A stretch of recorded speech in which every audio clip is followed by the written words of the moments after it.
British and the Jews. That time, he got a cool reception. Now, with World War II on the horizon, he hopes it will be different.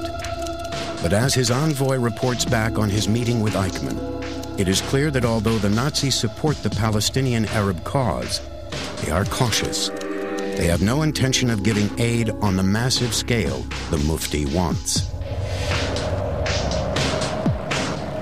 In the summer of 1938, the Arab insurrection in Palestine against the British and Jews reaches a bloody climax.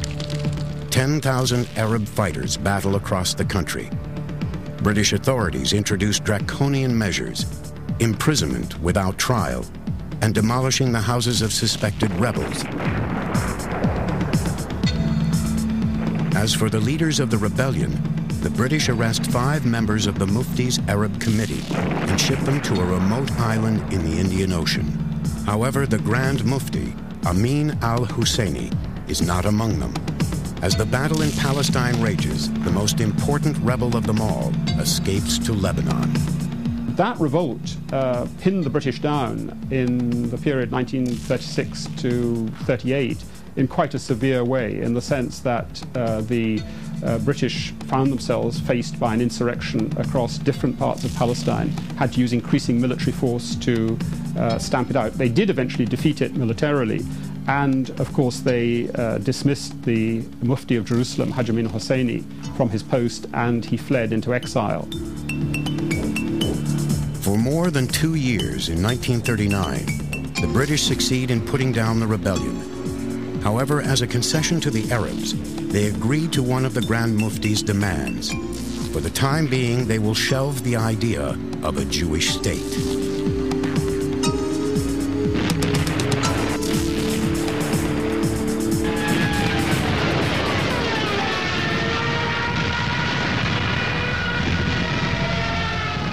While the Palestinian uprising is coming to an end, events in Europe take a dramatic turn. In September 1939, German armies smash their way into Poland. As the cataclysm of World War II engulfs the great European powers, the waves will sweep through the Middle East. There they will spark an extraordinary chain of events that leads directly to the rise of Saddam Hussein.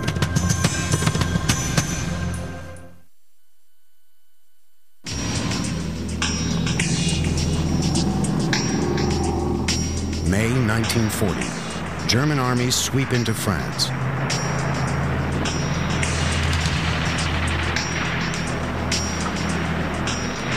France, a great European power with the largest military machine in Europe, is laid low in weeks.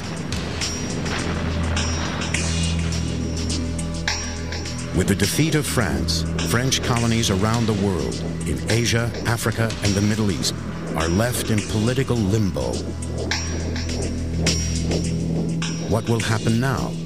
Will France keep its colonies, or will Germany take over? France, of course, has surrendered to Germany. It set up Vichy France, which is effectively a collaborationist regime with Nazi Germany. And the colonies of much of the French Empire, including the mandated territories of Syria and Lebanon, fall under Vichy France. So they become effectively part of the Axis orbit. In the French territory of Syria, Michel Aflaq, a former teacher and now leader of the Baath movement, senses a historic opportunity. With the French weakened, dreams of an independent Arab Syria may soon be a reality.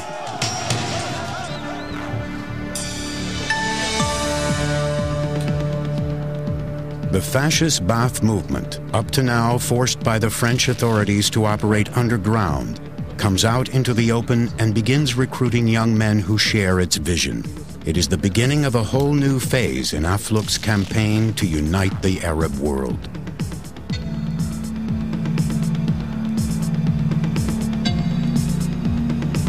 While Aflaq plans revolution in Syria, his contemporary, the Grand Mufti, Amin al-Husseini, arrives in Iraq. Here he will open the next front in his fight against the British. Iraq was created by the British after World War I. out of 3 separate and warring provinces of the old Turkish Empire: Mosul, Baghdad, and Basra. Iraq's borders were drawn by the British civil servant, archaeologist, and Arabic scholar Gertrude Bell, working closely with Lawrence of Arabia. In 1921, at a conference in Cairo attended by Winston Churchill, Iraq was given limited independence. To mark the occasion, Lawrence, Gertrude Bell, and Winston Churchill posed for a photograph mounted on camels. A treaty was entered into with the new government of Iraq to ensure that major air bases were retained in the country, together with the right to move troops through should the need occur to reinforce effectively other parts of the British Empire at that time. Throughout the 1920s and 30s, the British military protected Iraq's oil, which was exploited by a British oil company. As for the Iraqi royal family, with its boy king, many Iraqis began to see them as puppet rulers created by the British. They feel their country's independence is bogus and bitterly resent the British presence. It is fertile ground for the anti-British agitation of the Grand Mufti.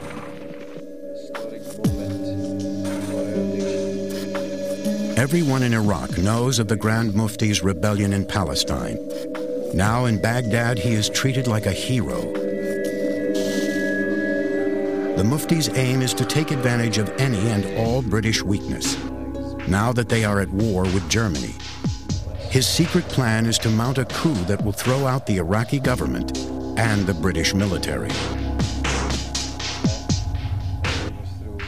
The Mufti of Jerusalem found a very warm welcome in Iraq, and it's often said that he became part of the backbone of the Iraqi Arab nationalist resistance against the British. The British felt very uneasy about his presence there, but couldn't do much about it. Amin already has the secret backing of powerful figures in the Iraqi government and army. He also has massive funds gathered in Iraq and all over the Middle East. What he needs now is Hitler's support for his ambition of uniting the Arab world.